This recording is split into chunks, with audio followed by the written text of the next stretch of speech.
પ્રભુ કળિયુગનો અંત ક્યારે આવશે અને કેવો હશે? કળિયુગનો અંત નજીક છે પાર્થ. કલ્કી પુરાણ અને ગરુડ પુરાણમાં એવી વાતો લખાયેલી છે જે તમામ મનુષ્યના રોંગટા ઊભા કરી દેશે. આ કળિયુગના અંતના દ્રશ્યની માત્ર કલ્પના કરતા જ મનુષ્યનું મન ભય અને આશ્ચર્યથી ભરાઈ જશે. આ યુગ એટલો ભયાનક હશે કે તમારા હૃદયને ઝંઝોડી નાખશે. પરંતુ આ કોઈ કાલ્પનિક વાર્તા નથી, એક હકીકત છે. આ પવિત્ર ગ્રંથોમાં લખાયેલી વાતો આપણને આવનારા સમયની ભયંકર સત્યતાથી અવગત કરાવે છે. એ જ કારણ છે કે વિદ્વાનો કહે છે કે શાસ્ત્રોનો અભ્યાસ માત્ર આસ્થાનો વિષય નથી, પરંતુ ચેતવણી છે, જેથી આપણે વર્તમાનમાં આપણા આચરણને સુધારી શકીએ. આજે આપણે એ જ વિષય વિગતે જાણીશું અને તમને કહીશું. અમારી વિનંતી છે કે આ માહિતી અંત સુધી સાંભળો અને અમારો સાથ આપતા રહો, કારણ કે કહેવાય છે ભગવાનની કથાને ક્યારે અધૂરી ન સાંભળવી જોઈએ. એ મનુષ્ય માટે પાપનું કારણ બની શકે. અને જે પણ લોકો ભગવાનની કથાને અંત સુધી સાંભળી સાચા દિલથી લાઈક સબસ્ક્રાઇબ કરે છે, એના ઘરમાં પ્રભુની કૃપા હંમેશ માટે રહે છે. કળિયુગના અંતની વાર્તા જાણતા પહેલા સૃષ્ટિના ચક્રને સમજવું જરૂરી છે. 4 યુગો, સત્યયુગ, ત્રેતાયુગ, દ્વાપર યુગ અને કળિયુગ વચ્ચેનો તફાવત જ આપણને સમજાવે છે કે કેમ સમય સાથે ધર્મ અને સત્યની શક્તિ ઓછી થતી જાય છે અને પાપ તથા અધર્મનો પ્રભાવ વધતો જાય છે. સૌથી પહેલા આપણે તે વાર્તા જાણીશું જે આ ગ્રંથોમાં વર્ણવાયેલી છે. ત્યારબાદ અમે તમને તે તમામ રોચક અને ભયાનક દ્રશ્યો જણાવીશું જે કલિયુગના અંતમાં ઘટશે. આ કથાઓમાં માત્ર ભવિષ્યનું ચિત્ર નથી, પણ આ સંદેશ છે કે માણસે પોતાના વિચારો અને કર્મો પર નિયંત્રણ કેવી રીતે રાખવું જોઈએ. તો અમારી સાથે જોડાયેલા રહો, કારણ કે આ યાત્રા માત્ર જ્ઞાનવર્ધક નહીં, પણ તમને ઊંડે સુધી વિચારવા માટે પણ મજબૂર કરશે. હિન્દુ શાસ્ત્રોમાં કલિયુગની આયુ 4,32,000 વર્ષ માનવામાં આવી છે. આ વિગતો ભાગવત પુરાણ, વિષ્ણુ પુરાણ, લિંગ પુરાણ અને અન્ય ગ્રંથોમાં મળે છે. કળિયુગની શરૂઆત મહાભારત યુદ્ધ પછી દ્વાપર યુગના અંતે માનવામાં આવે છે. વર્તમાનમાં અંદાજિત 5,000 વર્ષ વીતી ચૂક્યા છે અને હજી પણ લગભગ 4,27,000 વર્ષ બાકી છે. આ ગ્રંથોમાં કળિયુગના લક્ષણો, માનવ વર્તન અને તેના અંતના સંકેતોનું વર્ણન છે, જે આપણને આ યુગના પડકારો પ્રત્યે સચેત કરે છે. ચાલો વિના વિલંબે સાંભળીએ કળિયુગના અંતની પવિત્ર કથા. મહાભારતના યુદ્ધની સમાપ્તિ પછી જ્યારે ધર્મરાજ યુધિષ્ઠિર હસ્તિનાપુરના સિંહાસન પર આસીન થયા, ત્યારે તેમના મનમાં સૃષ્ટિના ભવિષ્ય વિશે અનેક પ્રશ્નો અને ચિંતાઓ ઊભી થઈ. દ્વાપર યુગ હવે સમાપ્તિ તરફ હતું અને કળિયુગના આગમનના સંકેતો સ્પષ્ટ દેખાવા લાગ્યા. યુધિષ્ઠિરને ભય સતાવતો હતો કે આવનારા યુગમાં માનવ જીવનનું સ્વરૂપ શું હશે, ધર્મની સ્થિતિ કેવી રહેશે અને સત્યનું શું થશે. તેમના મનમાં એ પ્રશ્ન પણ ઊભો થયો કે શું આવનારા લોકો ધર્મ અને અધર્મમાં ભેદ કરી શકશે કે માત્ર મોહ અને લોભમાં ફસાઈ જશે. આ ચિંતા દૂર કરવા માટે તેમણે પોતાના 4 ભાઈઓ ભીમ, અર્જુન, નકુલ અને સહદેવ સાથે ભગવાન શ્રી કૃષ્ણનો પરામર્શ કરવાનું નક્કી કર્યું. યુધિષ્ઠિરે પોતાના ભાઈઓને બોલાવ્યા. અર્જુન, જે હંમેશા યુદ્ધ માટે તત્પર રહેતા, નિશ્ચિત સ્વરે પૂછ્યું કે હે મોટા ભાઈ, તમે આટલા વ્યાકુળ અને ચિંતિત કેમ છો? શું કોઈ શત્રુએ હસ્તિનાપુર પર આક્રમણ કરવાનું દુસ્સાહસ કર્યો છે?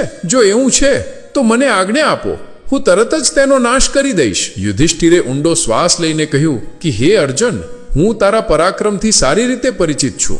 આ ધરતી પર કોઈ શત્રુ એટલો સાહસી નથી કે હસ્તિનાપુર પર આક્રમણનો વિચાર પણ કરે. મારી ચિંતા કોઈ બાહ્ય શત્રુથી નહીં, પરંતુ કળિયુગના આગમનથી છે. મને ભય છે કે આવનારા સમયમાં માનવ સમાજ કઈ દિશામાં જશે, ધર્મ અને સત્યની શું સ્થિતિ રહેશે. ભીમ, જે મોટા ભાઈની દરેક ચિંતામાં સહભાગી રહેતો, તે બોલ્યો, હે મોટા ભાઈ, તમારી ચિંતા અમારા મનમાં પણ ભય અને અનિશ્ચિતતા પેદા કરી રહી છે.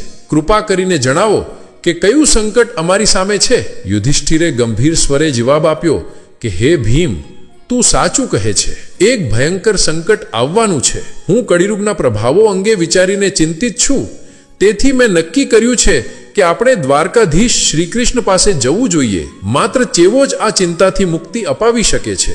બધા પાંડવોએ યુધિષ્ઠિરની વાતથી સહમતિ વ્યક્ત કરી. અર્જુને કહ્યું કે તમે સત્ય કહો છો મોટા ભાઈ, શ્રી કૃષ્ણ જ આ સમયે સૌથી જ્ઞાની અને ભવિષ્ય દ્રષ્ટા છે. આપણે તેમની પાસે જવું જોઈએ. ભીમે પણ ઉત્સાહપૂર્વક કહ્યું કે હે ધર્મરાજ, હું તમારી સાથે છું.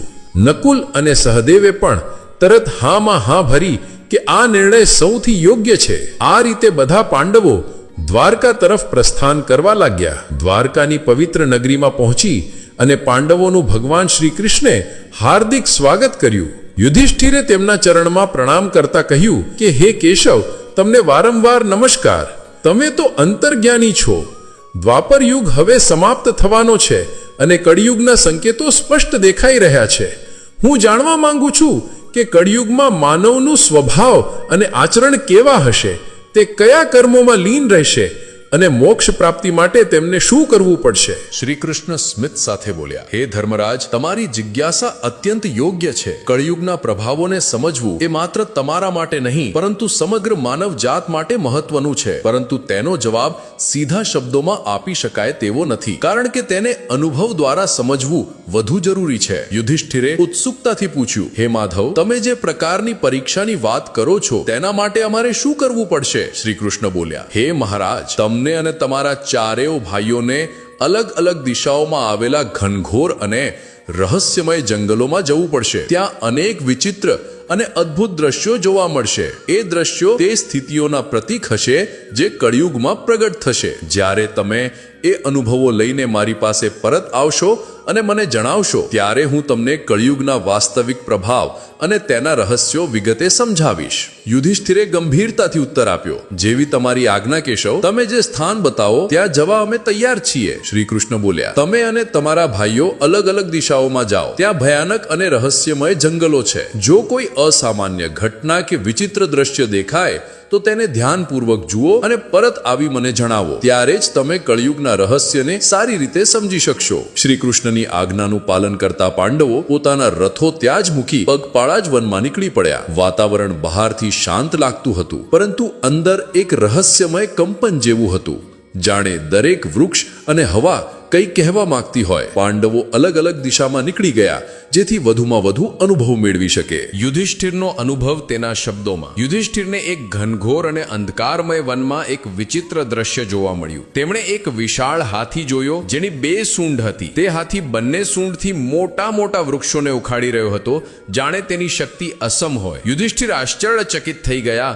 અને વિચારવા લાગ્યા કે આ અસામાન્ય દ્રશ્ય કયો સંકેત આપી રહ્યું છે. અર્જુનનો અનુભવ. અર્જુન એક શાંત અને સુંદર વનમાં પહોંચ્યો, જ્યાં હરિયાળી અને પક્ષીઓનો મધુર કલરવ વાતાવરણને સુખદ બનાવી રહ્યો હતો. આ શાંતિ વચ્ચે તેમણે અચાનક એક વિચિત્ર દ્રશ્ય જોયું. તેની સામે એક વિશાળ પક્ષી હતું, જેના પાંખો પર વેદોના અંશો લખાયેલા હતા. તે પક્ષી દેખાવમાં પવિત્ર અને જ્ઞાનનું પ્રતીક લાગતું હતું, પરંતુ જહાં એ જ ક્ષણે એ પક્ષીએ એક મૃત જીવનું માંસ ખાવાનું શરૂ કર્યું. અર્જુન ઊંડા વિચારમાં પડી ગયો. એક તરફ પવિત્ર વેદ જ્ઞાન અને બીજી તરફ હિંસા તથા માંસાહાર. આવો વિરોધાભાસ કેમ? ભીમનો અનુભવ. ભીમ એક લીલાછમ ઘાસના મેદાનમાં પહોંચ્યા, જ્યાં ગાયોનું મોટું ધણ ચરી રહ્યું હતું. ત્યાં તેની નજર એક અદ્ભુત પરંતુ પીડાદાયક દ્રશ્ય પર પડી. એક ગાયે તાજા જન્મેલા વાછરડાને મમતામાં એટલું ચાટ્યું કે વાછરડું લોહી લુહાણ થઈ ગયું. ભીમ સ્તબ્ધ રહી ગયો. આ કેવી મમતા કે જે પોતાના જ બાળકને ઈજા અને દુઃખ પહોંચાડે છે? સહદેવનો અનુભવ. સહદેવ એક શાંત જળાશય પાસે પહોંચ્યા,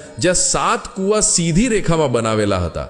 6 કૂવામાં પાણી ભરેલું હતું, પરંતુ મધ્યમાં આવેલો સૌથી ઊંડો કૂવો આખો સુકાઈ ગયેલો હતો. આ અજીબ દ્રશ્ય જોઈ સહદેવ વિચારવા લાગ્યો કે આ સંકેત કઈ દિશામાં ઈશારો કરે છે. સૌથી ઊંડો કૂવો હોવું છતાંય જે સૌથી વધારે જળ સંગ્રહ માટે યોગ્ય હોવું જોઈએ, એ આખો ખાલી કેમ? નકુલનો અનુભવ. નકુલ એક પર્વતીય પ્રદેશ તરફ આગળ વધ્યો. ઊંચા ઊંચા પર્વતો પર ઘનઘોર અને હરિયાળા વૃક્ષોના સુંદર દ્રશ્યો જોયા અને તેનું મન પ્રસન્ન થઈ ગયું. અચાનક તેણે જોયું કે એક વિશાળ પથ્થર પર્વત પરથી નીચે ઢળતો આવી રહ્યો હતો. તે પોતાના માર્ગમાં આવતા મોટા મોટા વૃક્ષોને બેરહેમીથી ઉખાડી રહ્યો હતો, પરંતુ જેમાં જે પથ્થર એક નાનકડા છોડ પાસે આવ્યો, અચાનક ત્યાં જ અટકી ગયો. નકુલ ચકિત થઈ ગયો. આ નાનકડું છોડ એટલા મોટા વિશાળ પથ્થરને કેવી રીતે રોકી શક્યું? સાંજ થતાં જ પાંડવો પોતાના અનુભવ સાથે વનમાંથી પરત ફર્યા અને શ્રી કૃષ્ણ પાસે પહોંચ્યા. તેમણે એક એક કરીને જોયેલા દ્રશ્યો કૃષ્ણ સાથે વર્ણવ્યા. યુધિષ્ઠિરે કહ્યું, હે પ્રભુ, મેં 2 સૂંઢવાળો હાથી જોયો. શ્રી કૃષ્ણ સ્મિત સાથે બોલ્યા, હે ધર્મરાજ, આ દ્રશ્ય દર્શાવે છે કે કળિયુગમાં શાસકો બેવડી ચાલ ચલશે. તેઓ ઉપરથી ધર્મ અને ન્યાયનો દેખાડો કરશે, પરંતુ અંદરથી પ્રજાનું શોષણ કરશે. બંને તરફથી તેઓ પોતાના સ્વાર્થ સાધશે. અર્જુને કહ્યું, પ્રભુ, મેં એક એવું પક્ષી જોયું જેની પાંખો પર વેદોના અંશો લખેલા હતા, પરંતુ તે માંસ ખાઈ રહ્યું હતું. શ્રી કૃષ્ણ બોલ્યા, હે અર્જુન, કળિયુગમાં વિદ્વાન અને પંડિત કહેવાતા લોકો પાસે જ્ઞાન તો હશે, પરંતુ તેમના હૃદય પવિત્ર નહીં હોય. વેદ અને ધર્મનો ઉપયોગ તેઓ માત્ર ધન અને પ્રતિષ્ઠા મેળવવા માટે જ કરશે. તેમનું આચરણ જ્ઞાનના વિરુદ્ધ હશે. ભીમે બોલ્યો, પ્રભુ, મેં જોયું કે એક ગાયે પોતાના વાછરડાને એટલું ચાટ્યું કે તે ઘાયલ થઈ ગયું. શ્રી કૃષ્ણ બોલ્યા, હે ભીમ, કળિયુગમાં માતા પિતાનું અતિ સ્નેહ બાળકો માટે બંધન બની જશે. તેઓ પ્રેમ તો આપશે, પરંતુ એ પ્રેમ બાળકોને આત્મનિર્ભર બનવાથી રોકશે. મમતાનો અતિરેક પ્રેમ પણ પીડાનું કારણ બનશે. સહદેવે કહ્યું, પ્રભુ, મેં 7 કૂવામાંથી વચ્ચેનો સૌથી ઊંડો કૂવો સંપૂર્ણ સુકાયેલો હતો, જ્યારે બાકીના 6 કૂવામાં પાણી હતું. શ્રી કૃષ્ણ બોલ્યા, હે સહદેવ, કળિયુગમાં લોકો બહારથી સમૃદ્ધ અને ધનિક દેખાશે, પરંતુ અંદરથી કરુણા અને સહયોગની ભાવના નહીં હોય. પડોશમાં કોઈ ભૂખ્યો તરસ્યો મરી રહ્યો હશે, ત્યારે પણ લોકો આંખ મીચીને પોતાના સ્વાર્થમાં ડૂબેલા રહેશે. આ સ્વાર્થ પૂર્તિ જ કલિયુગની સૌથી મોટી ઓળખ હશે. નકુલે કહ્યું, પ્રભુ, મેં એક વિશાળ પથ્થરને પર્વત પરથી ગબડતા જોયો, જે માર્ગમાં આવતા મોટા મોટા વૃક્ષોને ઉખાડી રહ્યું હતું, પરંતુ એક નાનકડા છોડે તેના સામે આવીને તેને રોકી દીધો. શ્રી કૃષ્ણ બોલ્યા, હે નકુલ, આ દ્રશ્ય દર્શાવે છે કે કળિયુગમાં ધન, શક્તિ અને સત્તા કોઈને પણ વિનાશથી બચાવી શકશે નહીં, પરંતુ જો કોઈ વ્યક્તિ સચ્ચા મનથી ભગવાનનું નામ લે અને ભક્તિમાં સ્થિર રહે, તો તે નાનકડા છોડની જેમ દરેક સંકટને રોકી શકે છે. આ જ ભક્તિ આ યુગમાં માનવનો સૌથી મોટો સહારો બનશે. આ પ્રસંગ અહીં સમાપ્ત થાય છે, પરંતુ ગરુડ પુરાણમાં એક પ્રસંગ આવે છે કે ગરુડજીએ ભગવાન વિષ્ણુને પ્રશ્ન પૂછ્યો કે હે પ્રભુ, 4 યુગોમાં સત્યયુગ, ત્રેતાયુગ, દ્વાપર યુગ અને કલિયુગ, આ ચારેમાં કળિયુગને સૌથી ભયંકર કેમ માનવામાં આવે છે? તેના અંતના શું સંકેતો હશે અને આ યુગ કઈ રીતે સમાપ્ત થશે? ભગવાન વિષ્ણુએ ઉત્તર આપ્યો કે હે ગરુડ, કળિયુગમાં અધર્મ, સ્વાર્થ અને પાપનો બોલબાલો રહેશે. તેના અંત સમયે કેટલાક વિશેષ સંકેતો પ્રગટ થશે જે સૃષ્ટિના વિનાશ તરફ ઇશારો કરશે. આવો એ 5 મુખ્ય સંકેતોને સમજીએ. પહેલો સંકેત, માનવ આયુનો ક્ષય અને ઘટાડો. કળિયુગના અંતિમ તબક્કામાં મનુષ્યનું આયુષ્ય અત્યંત ઓછું થઈ જશે. સરેરાશ જીવન માત્ર 20 વર્ષ સુધી સીમિત રહેશે. લોકો 12 વર્ષની ઉંમરે જ વૃદ્ધાવસ્થાના લક્ષણો બતાવવા લાગશે. વાળ સફેદ, ચહેરા પર કરચલીઓ અને શરીર રોગોથી પીડિત હશે. આ શારીરિક પતન માત્ર શરીરનું જ નહીં, પરંતુ જીવનશૈલી અને નૈતિકતાનું પણ પરિણામ હશે. અસ્વસ્થ આહાર, અનિયમિત દિનચર્યા અને તણાવથી લોકો શારીરિક માનસિક રીતે નબળા બનશે. સ્ત્રીઓ 8-9 વર્ષની ઉંમરે જ સંતાનને જન્મ આપવા લાગશે, પરંતુ દુર્બળતાને કારણે બાળકોનું પાલન પોષણ સારી રીતે નહીં થઈ શકે. બાળકો કુપોષણ અને નબળાઈથી પીડાશે, જેથી આવતી પેઢીઓ સતત આસક્ત અને રોગી બનતી જશે. પારિવારિક અને સામાજિક માળખું ડગમગી જશે. લોકો ભૌતિક ઈચ્છાઓમાં એટલા ફસાઈ જશે કે સંબંધો અને પરિવાર પ્રત્યે ઉદાસીન બની જશે. આ સંકેત બતાવે છે કે અંત સમયમાં માનવની શારીરિક માનસિક શક્તિનું પૂર્ણ પતન થશે. સમાજમાં અશાંતિ અને આક્રોશ વધશે. પારસ્પરિક પ્રેમ વિશ્વાસ તૂટશે અને માત્ર સ્વાર્થ જ જીવનનો આધાર બનશે. આ પરિસ્થિતિ ચેતવણી આપે છે કે જો સંતુલિત જીવનશૈલી અને નૈતિકતાનું પાલન ન થયું તો આવતી પેઢીઓ અંધકારમાં ડૂબી જશે. બીજો સંકેત, સ્ત્રીઓની પતિવ્રતા લુપ્ત થશે. કળિયુગના અંતમાં નૈતિકતા અને ધર્મનો એવો પતન થશે કે પતિવ્રતા સ્ત્રીઓ લગભગ લુપ્ત થઈ જશે. એક સ્ત્રી ઘણા પુરુષો સાથે સંબંધ સ્થાપિત કરશે, જે સમાજમાં નૈતિક પતન અને પારિવારિક બદલાવનો સૌથી મોટો સંકેત હશે. ત્યારે લગ્ન અને સંબંધોની પવિત્રતા સમાપ્ત થઈ જશે. લોકો પૂજાપાઠ, શ્રાદ્ધ, અંતિમ સંસ્કાર અને લગ્ન જેવા સંસ્કારોમાંથી સંપૂર્ણપણે વિમુખ થઈ જશે. જળની અછતને કારણે લોકો સ્નાન કરવાનું બંધ કરી દેશે, જેથી માત્ર શારીરિક સ્વચ્છતા જ નહીં, આધ્યાત્મિક પવિત્રતાનો પણ નાશ થશે. આહારની આદતોમાં ભારે ફેરફાર થશે. માંસાહારનું પ્રભુત્વ રહેશે અને ફળ, શાકભાજી, અનાજ જેવા સાત્વિક આહાર દુર્લભ થઈ જશે. વસ્ત્રોમાં પણ ભૌતિકતા જોવા મળશે. લોકો ચમકદાર, ફાટેલા, તંગ અને ભડકીલા કપડાં પહેરશે, જે આંતરિક સાધના અને આધ્યાત્મિકતાથી દૂરીને દર્શાવે છે. સમાજનું વાતાવરણ સ્વાર્થ, લોભ, છેતરપિંડી અને કપટથી ભરાઈ જશે. સંબંધોમાં વિશ્વાસનો અભાવ રહેશે અને લોકો માત્ર પોતાની સુવિધાઓ અને ભૌતિક ઈચ્છાઓ માટે જીવશે. ધર્મ અને કર્તવ્યોથી વિમુખ થઈ તેઓ માત્ર સાંસારિક સુખોની જ શોધમાં રહેશે. આ સ્થિતિ સામાજિક અવિશ્વાસ, અશાંતિ અને અનૈતિકતાને વધુ પ્રોત્સાહન આપશે. તેથી ગરુડ પુરાણ શીખવે છે કે માત્ર ધર્મ અને નૈતિકતા જ સમાજને સ્થિર અને સૌહાર્દપૂર્ણ બનાવે છે. ત્રીજો સંકેત, વૃક્ષોનું ફલહીન થવું. કળિયુગના અંતિમ સમયે પ્રકૃતિ પર ભયંકર સંકટ આવશે. વૃક્ષો ફળ અને ફૂલ આપવાનું બંધ કરી દેશે અને માત્ર શમીનું વૃક્ષ જ જીવંત રહેશે. લોકો લગભગ પૂર્ણપણે શાકાહારનો ત્યાગ કરીને માંસાહાર પર આધારિત થઈ જશે. તામસિક અને રોગકારી આહારને કારણે લોકો અલ્પાયુષ્યમાં જ ગંભીર રોગોનો શિકાર બનશે. ગાયોની પૂજાનું મહત્વ સમાપ્ત થઈ જશે. લોકો તેમને માત્ર દૂધ અને માંસ માટે પાળશે. આ સંકેત પ્રકૃતિ પ્રત્યે માનવની બેદરકારી અને અંધાધૂંધ શોષણનું પરિણામ છે. વનોની અનિયંત્રિત કાપણી, પ્રદૂષણ અને કુદરતી સંસાધનોના દુરુપયોગથી પર્યાવરણનું સંતુલન બગડી જશે. વૃક્ષોનું ફલહીન થવું અને હવામાન અસંતુલનથી સમાજમાં ભોજનનો ભારે અભાવ ઊભો થશે. લોકો ભૂખ અને કુપોષણથી પીડાશે અને આવતી પેઢીઓ સતત નબળી બનતી જશે. આ પરિસ્થિતિ ચેતવે છે કે પ્રકૃતિનું સંરક્ષણ અને તેના પ્રત્યે સન્માન જ માનવ અસ્તિત્વને બચાવી શકે છે. ચોથો સંકેત, અલ્પવર્ષા. કળિયુગના અંતિમ ચરણમાં વરસાદ અત્યંત ઓછો થઈ જશે. ખેતરોમાં અનાજનું ઉત્પાદન લગભગ બંધ થઈ જશે. થોડું ઘણું અનાજ ઉપજશે તો પણ તે રસહીન અને પોષક તત્વોથી રહિત હશે. ફળોમાંથી મીઠાશ અને રસ ગાયબ થઈ જશે.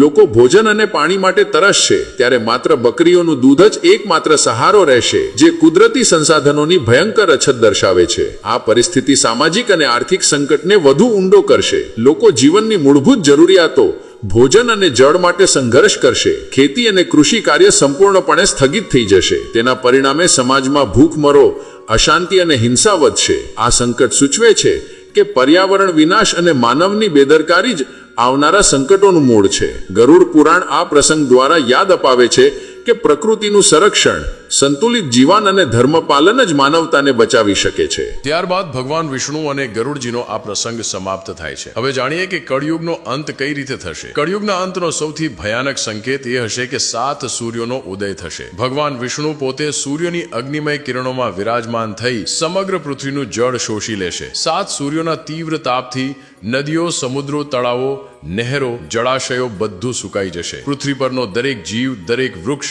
અને દરેક પર્વત એ અસહ્ય ગરમીથી જૂજીને રાખ બની જશે. ધરતીની સપાટી પર માત્ર ધગધગતી રાખ અને રાખમાંથી ઉડતો ધુમાડો જ રહેશે. આ દ્રશ્ય સમગ્ર સૃષ્ટિના અંતની ઘોષણા કરશે. તેના પછી ભગવાન વિષ્ણુ રુદ્ર રૂપ ધારણ કરશે અને એવો પ્રચંડ મેઘ વરસાદ ઉત્પન્ન કરશે જે 100 વર્ષ સુધી સતત વરસશે. આ વરસાદ સામાન્ય નહીં હોય. તેના ટીપા વજ્ર સમાન કઠોર અને પ્રલયકારી હશે. સતત વરસતા જળથી પૃથ્વી જલમગ્ન થઈ જશે. પર્વતો સમુદ્રમાં ડૂબી જશે અને શેષ જીવન તરંગોમાં વિલીન થઈ જશે. સમગ્ર સંસારનો અંત થઈ જશે અને આ પ્રલય સૃષ્ટિ ચક્રનું સ્વાભાવિક ચરણ ગણાશે. એક અંત જે નવી શરૂઆતનો માર્ગ ખોલે છે. જ્યારે અધર્મ, પાપ અને સ્વાર્થ પોતાની ચરમ સીમા પર પહોંચશે ત્યારે આ સંહાર અનિવાર્ય બનશે. પરંતુ આ વિનાશ માત્ર નાશનો પ્રતીક નથી, પરંતુ શુદ્ધિકરણની પ્રક્રિયા છે. ભગવાન વિષ્ણુએ ગરુડજીને કહ્યું, આ અંત એક નવી સવારની ભૂમિકા છે. જ્યારે વર્તમાન સૃષ્ટિ નષ્ટ થશે ત્યારે પરમાત્મા પોતાની ઈચ્છાથી એક નવી શુદ્ધ અને પવિત્ર સૃષ્ટિનું નિર્માણ કરશે. એ નવી સૃષ્ટિમાં ધર્મ, સત્ય અને આધ્યાત્મિકતાનું પુનરુત્થાન થશે. માત્ર એ જ પ્રાણીઓ ત્યાં સ્થાન પામશે જેણે ધર્મ અને સત્યનું પાલન કર્યું હશે. આ સંદેશ શીખવે છે